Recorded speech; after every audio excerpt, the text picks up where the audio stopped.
Bienvenue dans BTV, c'est une émission tribune politique qui a le plaisir aujourd'hui daje ak koo xam ne yàgg naa bëgg daje ak moom muy suma wóolare nekk suma grand et tout monsieur le maire Pape Niambé, maire de la commune de Guinaw Rails Nord. Monsieur le maire nuyu naa la. maa ngi lay fay Amady. waaw yaa ngi si jàmm. maa ngi sant. maa ngi lay baalu àq ci tabaski bi ñu jógee boobu ba léegi jotuñu gisee maa ngi lay ziar bu baax a baax. ñu baalante àq bu baax yàlla nangu ñaan. Monsieur le maire, actualité bi gis nga ko ak disparition de monsieur Amath Dansokho déjà ñu ngi koy jaare Sénégal di ko jaare président de la République di ko jaare aussi waa PIT ak ñëpp ñi nga xam ne ñu ngi yëngatu ci politique bi par ma voix BTV ñu ngi koy jaare ñëpp donc monsieur le maire j'espère que aussi ma bàyyi nga rebondir ci njaag boobu. waa di sant suñu borom. ñu ne nga yëkkati micro bi tuuti. di sant suñu borom mi nga xam ni fekk nañu ba ñu tabaski ci jàmm. di baal ñëpp àq baal leen di ñaan ñu baal ñu di ñaanal yàlla kilifa googu nga xam ne moo génn muy suñu papa la suñu maam la di responsable ci ñun di Amath Dansokho di ko ñaanal yàlla na ko yàlla fay xolom nekkoon na ko xam ne moom ku doon boole mbooloo mi la ku yore woon pusaam ak wëñam di ñaw la di sant bu baax sant nag bu baax te di ko ñaanal yàlla na ko yàlla xari aljana di ko jaale le président son excellence monsieur Macky Sall di ko jaale njabootam waaye di ko jaale aussi àllu politique surtout vraiment waa PIT. bon comme ni nga ko waxee donc ñu ngi koy jaale surtout le président de la République bi nga xam ne nekkoon na conseiller bu baax a baax monsieur le maire président dem na vacances comme ni nga ko waxee ab ñu jékkee gis ko mu dem G7 yow nan nga jàngatee vacances su président bi. xam nga liggéey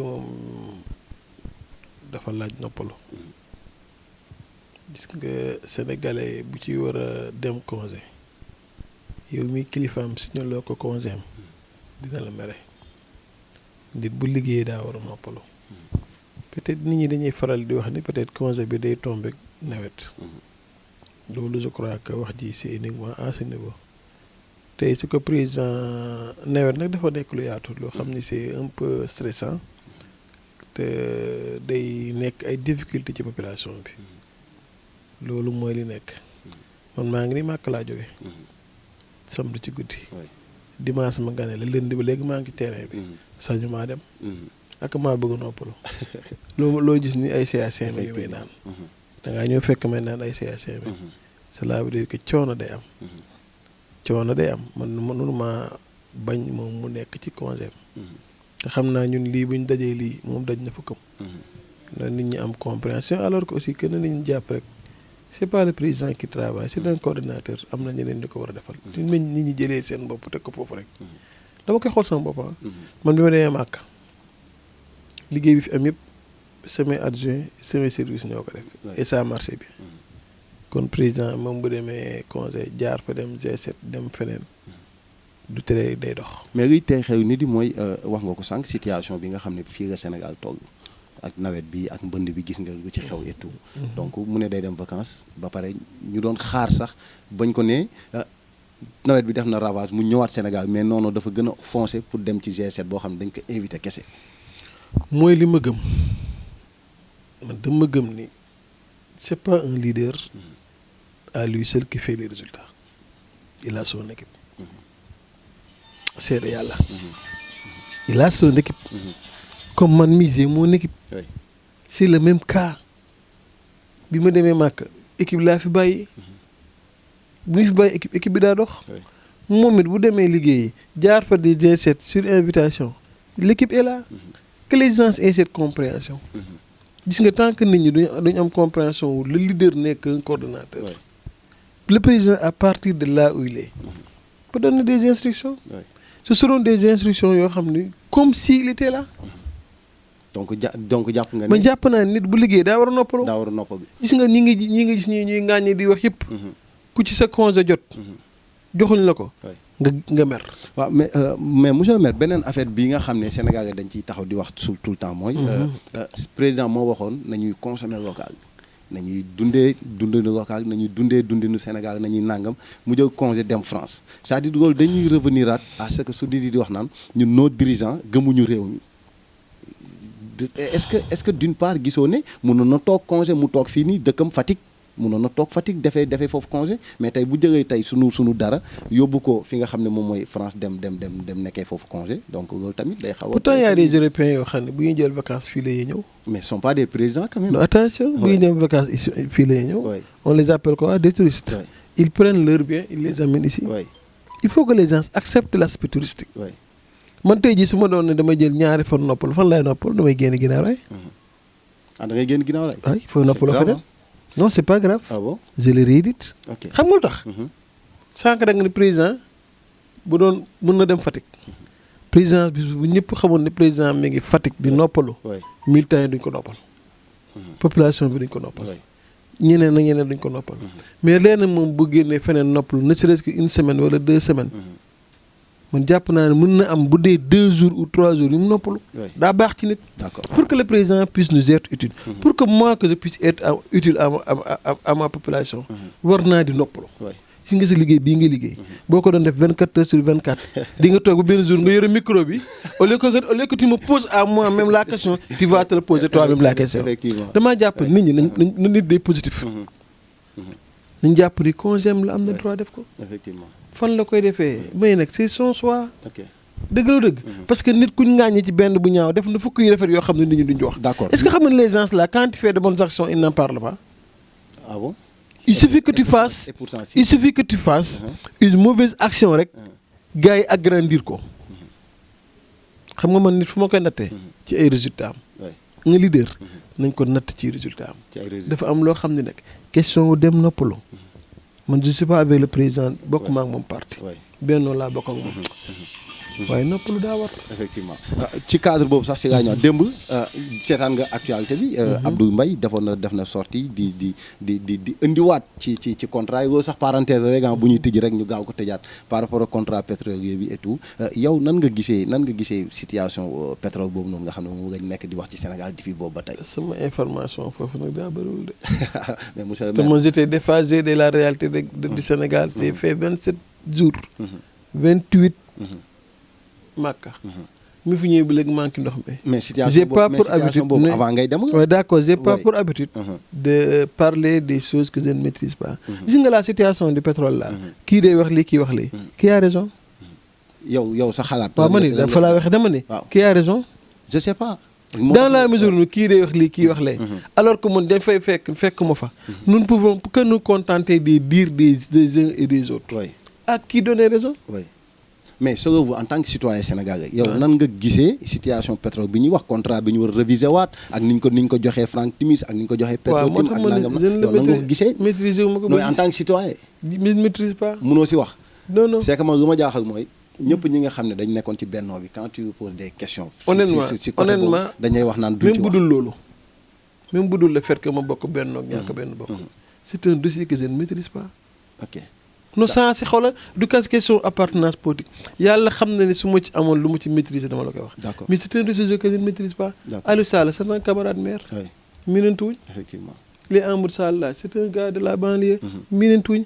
les autres la même chose miinantuwuñ. la situation le problème du pétrole honnêtement. je ne le maîtrise pas. te nag rus naa nag wax boo xam ne kilifa buy wax. na wax lu ko leer. d'accord moo tax bëgguma ci sori. d'accord nangul ma ko. d'accord nangul naa ko. ok merci léegi ñëwaat ci sunu banque bi nga xam ne ñun ñoo ko bokk. gis nañ fan yii yëpp vieux ñu ngi dëgër pire di yëkkati gars yi di kii ba jot na am sax ay bruit tuuti ñoo xam ne nee nañ ñoom niñ koy defee gisuñu seen bopp yow d'abord lan ngay wax ci affaire boobu. waaw xam nga yooyu su ma bu fekkoon dew ma màkk maa koy jiite. parce que ki ko jiite. c'est mon adjoint au niveau de la ville. c'est le 3e adjoint au maire. Ouais. Qui était chargé de l'intérim. C'est lui qui était chargé de l'intérim. Monsieur Matar Diop. Donc loolu ñu def yëpp c'est pour vraiment rendre la circulation fluide. Éviter aussi vraiment ces installations spontanées. loolu rek moo taxoon ñu doon ko def. jàpp nga ne lu baax la quoi. non lu baax la gis nga tey jii mais recasement ñi nga xam ne ñoom ngeen yëkkati. booy recaser kenn day fekk mu nekk fa d'une manière légale. koo xam ne il était là-bas d'une manière illégale. mais foofu ngeen leen fekk quand même. ce n'est pas une raison de ne pas faire c'est vrai que fa lañ leen fekk. bokk na ci bi ñuy falu ñu ne nañ defar. nit bi ñu koy fal c'est pour mu defar. c'est pas parce que dañ naa fal ma defar am loo xam dama ko fekkoon du lu rafet ma di ko fa bàyyi kon lu jaar ñu doon fal. d'accord du dëgg. d'accord ci noonu laay rebondir fii nga xam ne mooy Guinaw Rails Nord. monsieur le maire tey ñu ngi wax fin mandat boo xam ne ci ngeen toll tey boo ñu doon defal bilan ci Guinaw Rails bi nga dëkk la ngay nekk. fin mandat bi kañ la. bon kooku moom xam nga ne ça sera pour bientôt non c'est-à-dire noonu lañ ko mën tuddee. parce que déjà dañu pousse élection. mais ñu ngi ci duñ toogaat di wax naan da ngeen di defaat beneen 50 élection du am. kon quand on dit fin mandat ça veut tout simplement dire que ne purgé ngeen seen benn 5 ans boo xam ne ay mois moom moo ci des. donc wax ñu bilan bi nga xam ne moom nga fi jot a def. dans quel domaine. ci domaine yëpp. waaw boo ma ko waxee dama ciy sant da ciy sawar.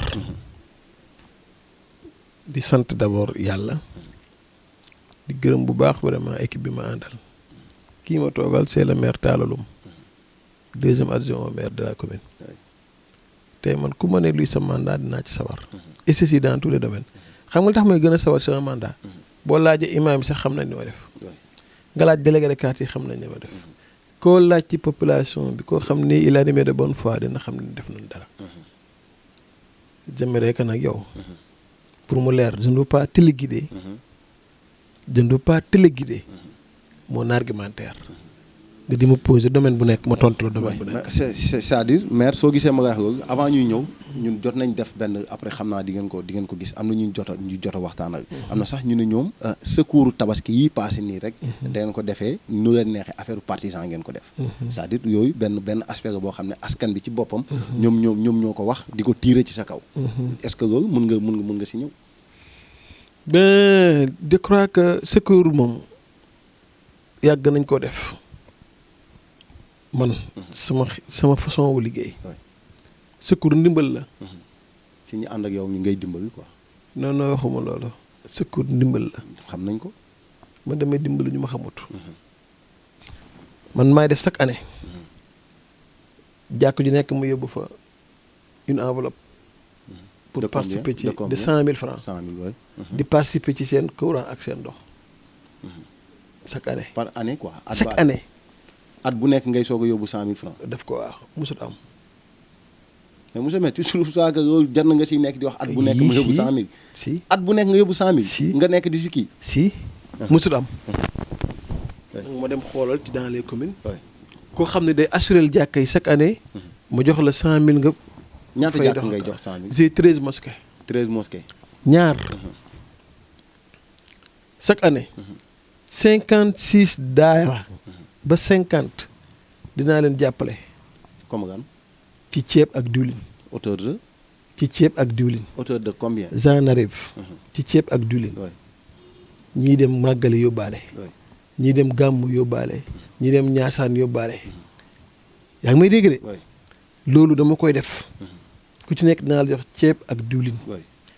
chaque année les chrétiens là. kër gu nekk dugal naa fa sama ndimbal seen feet chaque kër. chaque maison des chrétiens chaque année. Combien de maisons? Est-ce que il y a combien de maisons? Est-ce qu'il y a beaucoup de maisons? Il y a plus de 200 maisons. 200 maisons. Ouais. Maison bu nekk yaa ngi fay dugal daal. Chaque maison. Ok. Et ceci chaque année. monsieur le maire nga wax ni gars yi ñu ngay seetaan de. li ma leer laa lay wax de. Vas-y. chaque maison ma def ko. oui. J'ai des groupements féminins yoo xam ne. Il y a plus d'une centaine de groupements féminins. Chaque année je mets 2 millions. Chaque année je mets 2 millions ci groupement de féminins yooyu. tey jii li fi nekk ci groupement de féminins seen bureau mi ngi nii bëggoon naa bala ngaa dem nga jaar ndaw si won la les groupements yi ñu financé. Effectivement. dama je te donne des preuves à l'appui. Effectivement oui. yaa ngi may dégg. ça je le fais. chaque weeru koor ma dugg ci gox bi ceeb ak leneen dugal ko ci jàkka yeeg dugal ko ci nit ñi. oui. tout ça c'est dans le cadre du social. oui. chaque année. laa la wax de maa ngi def loolu chaque année. ça arrive déet ça arrive waaw d'accord mais xam nga mooy problème c'est bu fekkee da nga jël xaalis askan bi di ko delluwaat askan bi loolu pour man jarul bàkku. non loolu jarul bàkku. xam nga mu jarul bàkku. su ma neexoon mu demee neneen. non soo ko defee gars yi fekk la fi. mais déedéet. non loolu doo ko def ci fekk xam nga lu tax. la population m'a donné micro bi tuuti. la population m'a donné la possibilité de leur gérer leurs moyens. oui. Oui. Vous savez ce qu'ils attendent de moi. Oui. Que je retourne les moyens vers eux. mais moom laa lay wax ni. Non dégg lu mu wax de. Vous savez ce qu'ils attendent de moi. oui. Que je retourne les moyens vers eux. oui. kon du ndam. oui. c'est pas un objectif atteint. moo tax ma koy ndamoo. maanaam ñoom. li nga xam ne lañ ma ni naa ko yor. maa ngi koy delloo ci ñoom. effectivement kon ndam la. tu es en train de faire du travail. Ouais. tu es responsable. Ouais. te jugeront de ta façon de faire. Ouais. Si tu fais autrement. du leen neex. d'accord donc moi ce qu'ils veulent. maa ngi koy def. d'accord ñu jëm ci wàllu éducation. école Thiaroye Ginnaaw Rail gi seen parents. gën nañ jënd fourniture scolaire maa koy jënd. maa joxe blouse. te maa ngi koy waajalaat. yaa ngi may dégg. samay étudiants dara boole ma ak ñoom duñ may administratif chaque année je leur appuie à hauteur de 2 millions pour louer leen fële un bâtiment du njariñ. les associations sportives culturelles ba aller leur demander mi fi nekkee ba léegi daanaka ASC bu nekk am nga ko jemi mais da nga fay dégg Pikine bi kuy joxe subvention 500,000 weer am na fi. par ASC am na fi dégg nga ko damay laaj dégg nga ko dégg nga ko. non mais monsieur le maire wax ak. non est-ce que dégg nga ko non man amu ci xam nga tax ma lay wax loolu. non man amu ci xam nga tax ma lay wax loolu. oui man 1 million laa joxe. oui ASC bu nekk 1 million koy jox. budget commune bi. j'en arrive yaa ma laaj sama bilan. non dama bëggoon xam budget bi non déedéet. amul solo. ok wàllu mbënd. maa ngi ci 641 mètres linéaires de canalisation yu ñu def après dinaa la wax nga dem jaar fa nga xool. 641 mètres linéaires. état bi mu ñëwee def ay canalisation am desut doyut may def ay canalisation di ko raccordé ci ñoom tey jii Ginnaaw Rail fépp feneen ngay dégg ñu yuuxu de ci wàllu mbënd de mais du Ginnaaw Rail te bi ñuy jël Ginnaaw Rail man maa leen ko waxoon ne bëgg naa soo ma joxe mairie bi bu tawee 2 heures de temps après tout le monde passe day taw nit ñi di jàll parce que ndox maa ngi jàll. laa fii ma jaar fii nii ngay wax de. déglu woo ma de. Ginnaaw Rail Nord nga may wax déglu ma baax ma ñëw maa ngi ñëw. non mais monsieur le maire. non oui ma. vas-y. fi nga xam ni. les gens peuvent passer 2 heures de temps après dagg naa fa ay tranchées dafa am lu ñuy wax tranchée ouverte. ak ay canalisation xam ne man maa jënd samay kii. defar ko maa ngi ci 641 mètres. fi nga xam ne bi daa taw ñëpp képp kuy maire fa ngay xalaat. canaliser naa ko. demal fii ci gannaaw. à côté c'est pas loin def naa fa 161 mètres linéaires bi ma nekk Màkka ma ni la dem taxut sa équipe mën a dox ci li ma ko gars yi defaral boo demee am na fi ñuy wax côté Yaaba def naa fa presque 150 mètres linéaires cette année ñaar yooyu laa def. balaa boobu am na fu ñu tuddee Libéria 252 mètres linéaires laa ko canaliser ñooñu at ba at ci lëndëm la ne woon ci dox tey bu teyee ñu génn fa laa jaar léegi. fi ma ko njëkk a jógee mooy fii côté Manko laa def 60 mètres linéaires te ñu ngi koy jéem a continuer waat ma lay dénk ni di la wax ni ñun li ñu war a def ci wàllu mbënd ci wàllu éducation ci wàllu social ñu ngi koy def indi naa fi case des tout petits on a un centre commercial boo xam ni bu du woon sama xarañ bu du woon sama dynamisme bu du woon vraiment sama ànd ak équipe tey centre bi du ñëw je paye presque plus de 100 personnes fii ñuy fayeeku di jël seen xaalis di ko dugg seen kër di jàpp yaa ngi may dégg nii 100 personnes te ñu yëpp ay doomi Ginnaaw Rail Nord lañ. Ginnaaw Rail li ma gën a neex ci Ginnaaw Rail mooy laaj leen maintenant la nuit xale yi dañuy football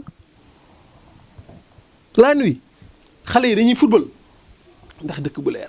yeneen commune sax xam nañ ni j'ai la commune de Guinaw Rail Nord et la commune la plus éclairée li xanaa leneen li ma gën a neexaat ci sama mandat xam nga mooy lan damaa fekk ay kër yoo xam ne depuis 2005 ndox mi yàq leen kenn dëkkatu fa xajee fay dëkk kenn mënatu faa jàll. ma j'ai démoli toutes ces maisons là ràmbale ko ne seen borom ñëw leen ngeen tabax yaa ngi dégg fu mu baax ne seen borom ñëw leen ngeen tabax tout récemment j'ai construit une case des tout petits. Tout récemment, j'ai construit une case des petits. Ça va, loolu du bilan. Et j'en suis fier. ku ma laaj sama bilan moom laay wax waa Guinaw Rail di ko wax waa Sénégal di ko wax waa Pikine. monsieur le maire yow li nga fi wax nii yëpp c'est-à-dire man dama jàpp ne yow jarul ndamoo. lu tax parce que pour man c'est le minimum ci un maire pour mu def ko. ay va ailleurs loolu c'est le minimum. va ailleurs. non mais va ailleurs. non va ailleurs sama relation non ak déglu ma nekk fii. déglu ma va ailleurs. man je suis dans toutes les communes. dama ne c'est-à-dire boo ma taxawee di wax demal dans toutes les communes. demal dans toutes les communes. nga wax nga xool. xam nga yow li ma fi wax yëpp. yaa ngi ma fi wax social bi yaa ngi ma fi wax defar nga ay. éducation waaw éducation. mais ça dafa am beneen priorité boo xam ne moom moo gën a soxal nit yi. mooy ban muy la santé. te tey si sa bilan bi ngay wax yëpp waxu dégguma nga wax fi mukk defa naa benn poste de santé indi naa fi ay médecins wala def naa fi nii def naa dégguma ko ci say kàddu. su ma la waxee dara dañu ko gëm. vas-y hier à 18h ngay wax ñii ngay wax. hier à 18h. oui. laa toog ak ICP bi. ma ne ko sama objectif ci poste de santé bi. laa bëgg a mottale. mu ne ma laan ma ne ko parce que je veux que sa poste soit autonome. ba bu ëllëgee dootoo soxla maire. ce que je vous dis là. je l'ai dit devant elle et devant madame le maire. moi j'ai changé catégoriquement la suñu poste de santé. et j'ai rendu aussi ce poste de santé autonome financièrement. fi mu toll nii xam nga lu tax. yóbbu naa fa cabinet bi ko dentaire. bu 9 millions. échographie bu 5 millions et quelques. sur partenariat ou bien fonds. poste de santé bi li ma gën a neex ci résultat yi ma def xam nga mooy lan. midi leen daa fay leen daa tëj. soo duggoon ci poste de santé bi da nga xam ne fii salubrité amu fi. je leur ai doté d'agents de santé yu koy raxas ba mu set. benn poste de santé moom moo am ci moom laa fi am Guinaw Rails Nord waaw. je leur ai doté sur population de combien de personnes de milliers de personnes. milliers c'est-à-dire. sa population ñaata la. 40 000 habitants. 40 000 habitants waaw. benn poste de santé. moom monsieur laa le maire. waaw loolu laa fi. wax ko ñi moom nga encore yow li nga fekk nga fi bàyyi. non déglu woo ma de j'en arrive. li nga fekk nga fi bàyyi benn poste de santé boobu nga poste de santé bi ma fi yow fekk. war nga wax ak waa Guinaw Rails nga ne non benn poste nga fekk nga fi déglu woo ma de dama ni poste de santé laa fekk. oui. tey boo bëggee defar beneen poste de santé il faut nga am espace. amuñ ko. ñëpp xam nañ amuñ ko. Guinaw Rails ñëpp xam nañ poste amuñ ko. mais y a un autre projet qui va venir ndax dafa am foo xam dafa fa laal. poste de santé boobu les gens daawuñ fa dem di fajoo. tey jii c'est un poste de santé très fréquenté. tey jii c'est un poste de santé boo xam ne tey boo fa duggee rek da nga xam ne kii changé nañ ko. c'est un poste de santé boo xam ne boo fa duggee bu ñu la nee la ndax maire def nañu ne la ñu wax la li la maire def. tey poste de santé boobu mun na liggéey à lui seul rek chaque mois laa wax de presque 1 million xam nga tax man maa leen doté ay loo xam ni dinañ ci mën a satisfaire la demande sociale dans le domaine de la santé de la population. ba pare ci am koom-koom boo xam ne mën a rentabiliser. ce que je prévois dans ce poste de santé mooy élargir ko. nit da ngay am visionnaire. nit da ngay am vision. comme amuñu espace. seede yàlla dem naa fa ànd ak ñoom. am yenn espace yoo xam ne. espace dafa des. dañ ko bëgg a tabax. suñ ko tabaxee c'est pour que fii ak 10 ans 15 ans duñ am jafe-jafe poste de santé.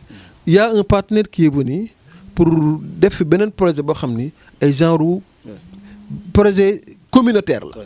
boo xam ni day dugg ci daara yi mais day travailler en étroite collaboration avec le poste de santé boobu. tey jii boo duggee ci poste de santé bi sama fierté man bokk na ci poste de santé bi ku dem xam ni poste de santé bi mairie bi réglé ko. leneen li nga xam ne peut-être bokkaat na ci samay projet mooy école bi lancé naa appel d'offre pour ñu def ko à étage dafa am lu may xaar tuuti rek pour ñu yokk ko kon éducation santé assainissement social yaa ngi may dégg jeunesse sport def naa ci loo xam ne fii wii fekkoo ko fi woon fekkuma ko fi woon d'accord te loolu sama fierté d'accord loolu du man j'espère que ne yéen ñu ñuy seetaan waa Guinaw Rails Nord donc vous suivez tout le temps BTV donc yéen di ngeen te leneen aussi am na question boo xam ne laaj nga ko ci wàllu secours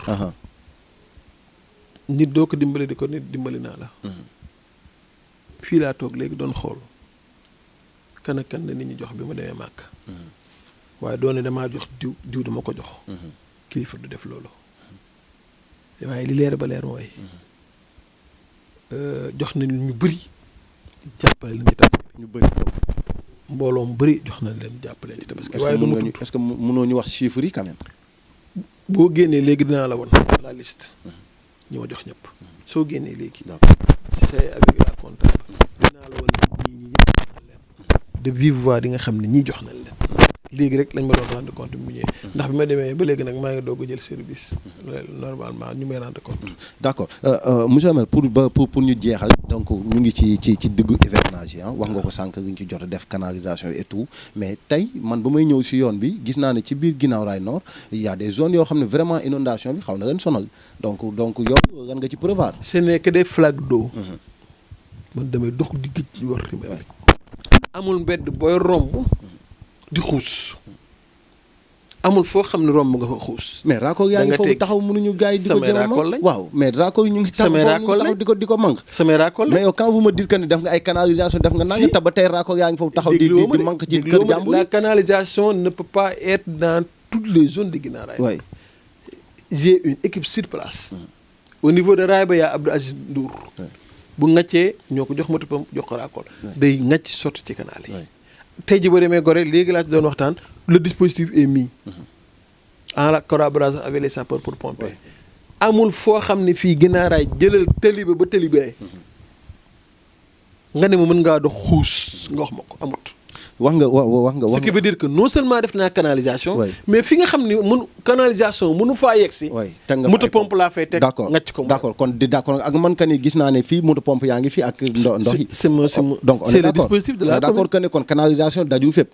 non j'ai pas dit que dafa daj fépp. ok je t'ai dit. je suis à 641 mètres linéaires. d'accord kon xam nga dajul fépp. d'accord ok merci d'accord c'est bon monsieur le maire dernière kaddu boo xam ne bëgg naa ko laaj.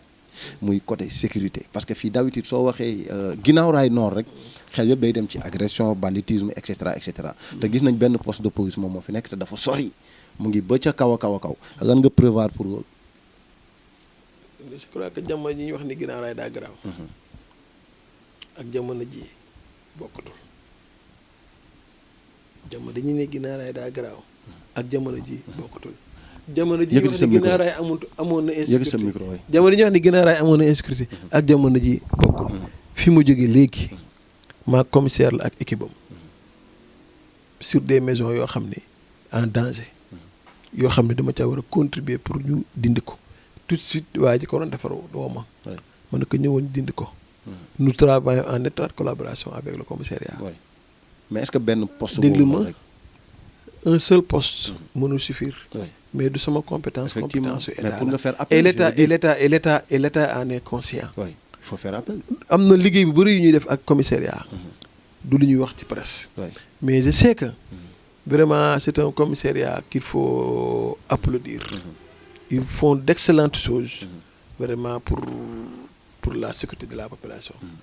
ñoom bañ nañ ko ba biñ ñëwee fii dañ jàpp ni sécurité bi dox na. bañ nañ ko ba nit ñi léegi population bi jooni jooni lañ leen tuddee. donc boo demee ba cib gox. sécurité war la li nga war def nga def ko ba population bi di la tuddee jooni jooni c'est parce que liggéey nga seen liggéey boobu ñu def nag. moo tax tey jii Guinaw Rail Nord insécurité amatu fi xam nga lu tax. non seulement le commissariat travaille. la population est éveillée mais la commune que nous dirigeons. fait le maximum possible pour l'éclairage public. Effectivement.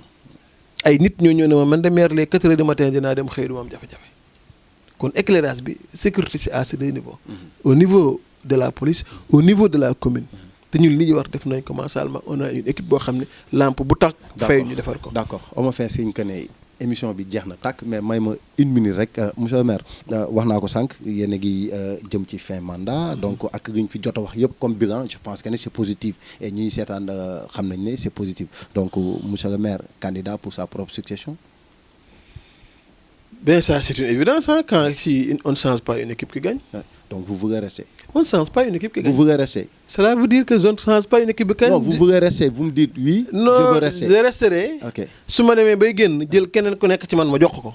du loolu gën a dee yaa koy joxe. maa koy jàppale ba mu jël ko. yow non yaay joxe yaa koy joxe quoi. déglu woo ma de. dama la waxi olof laa la. dégg naa la moo tax ma ngay demoon ndax yow. yaa koy joxe on a une équipe qui yaa koy joxe wala yaa koy joxe. non déglu woo ma de. j'en arrive.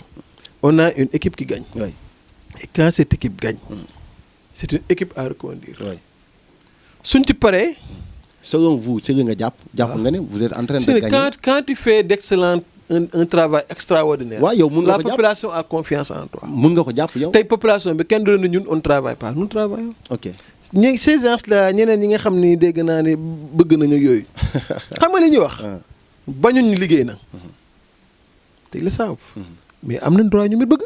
ok xam nga li gën a neex. d'accord liggéey ba pare mu leer ni man je peux oser redemander la population leur voix. xam nga lu tax. c'est parce que on a fait un excellent travail. d'accord Pam Niambé candidat pour sa propre succession. donc incha allah loolu leer na nañ. incha donc allah lu ma fàtte pour rajo yoo xam ne bëggoon nga ko tëjee nuyu ñi nga xam ne ñoom ñoo nekk. waaw di profité ci antenne bi nga ma jox. di baalu àq waa Guinaar Rail di leen baal àq di féyiti sama équipe mes 2 adjoints le maire Talla Loum deuxième adjoint et la première adjointe madame la maire Faye Ndiaye et toute l'équipe municipale et toute la population de Guinaar Rail Nord sant naa leen gërëm naa leen ci compréhension bi ñu am di sant nag suñu borom bi mu nga xam ne moo ñu may bi lii ñu def ci gox bi ñu mën koo def ci jàmm ak salaam vraiment voilà les quelques mots que j'avais à dire. mais soo demoon ba xool centre commercial ba ba xool case des tout-petits ba ba xool système de drainage yi ma def dañuy dem xool ko. ba xool système de drainage yi ma def yi nga xam ndax ñu liggéey nañ wala liggéey am nay jamono Guinaar Rail bu tawee de bout en bout ci patauge. effectivement oui ça moom c'est vrai. ci patauge j'ai en collaboration avec mon équipe on a amélioré la situation. d'accord comme neex nag bañ. kenn mënu ci dara. d'accord voilà les quelques mots vraiment que j'avais à dire et je félicite l'équipe de BTV di leen ñaan.